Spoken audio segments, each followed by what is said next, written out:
Amendment number 24, printed in the Congressional Record, offered by Mr. Huelskamp of Kansas. The gentleman from Kansas is recognized for 5 minutes. Thank you, Mr. Chairman. I know the hour is late, but I felt called to offer this amendment as I think many of us believe our nation is not a nation of men, it's a nation of laws. What a Congress passes and a president of any party signs into law, Mr. Chairman, is the law of the land.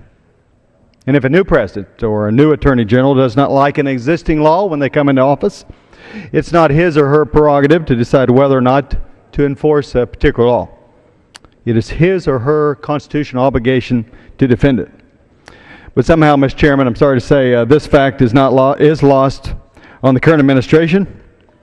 In a very clear and flagrant violation of its responsibilities, the U.S. Department of Justice, under the direction of Attorney General Eric Holder, and with the blessing of the President, have decided not to enforce the Defense of Marriage Act, which has been the law of the land since Joe Biden voted for it in 1996, and it was signed into law by President Bill Clinton. And tonight, I'm offering an amendment to prohibit the Department of Justice from spending taxpayer money to undermine the Defense of Marriage Act and to stop the Department of Justice from ultimately undermining the rule of law. As many of us know, just last night, the 30th state actually passed an amendment to amend its constitution to protect traditional marriage. That would be the state of North Carolina. And in my opinion, it likely becomes an easy target for the administration. My amendment would also prevent the Department of Justice from interfering in North Carolina or any other state over its marriage amendments and marriage laws.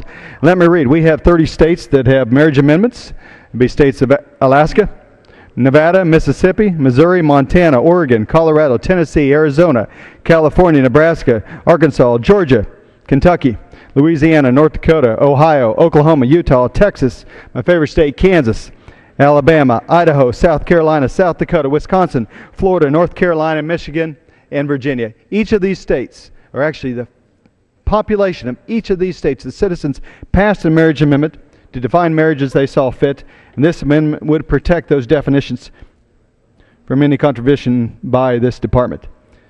The Department of Justice and the President of the United States do not have to agree with the law, Mr. Chairman, but they certainly have to enforce it and respect it. Even though I believe it would be in their political best interest to do so, 30 states have constitutional amendments, again, defining marriages between one man and one woman. We have current officials of this administration have expressed their political preferences against traditional marriage and against the Defense of Marriage Act, against various marriage amendments. But whatever the platform contains, whatever the personal preferences are, unless those laws are changed, unless those amendments are repealed by the people of these states, they stand and remain the law of their states and they remain the law of the land.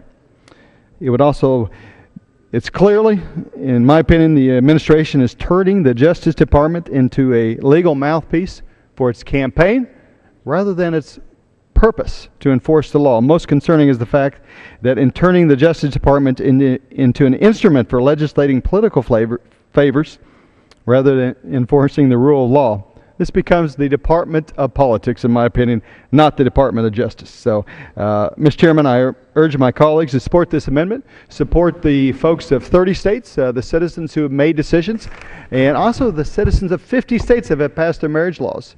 These are protected under the Defense of Marriage Act from contravention by those of us in Washington. And so with that, I yield back the balance of my time and encourage... Gentleman yields back the balance of his time.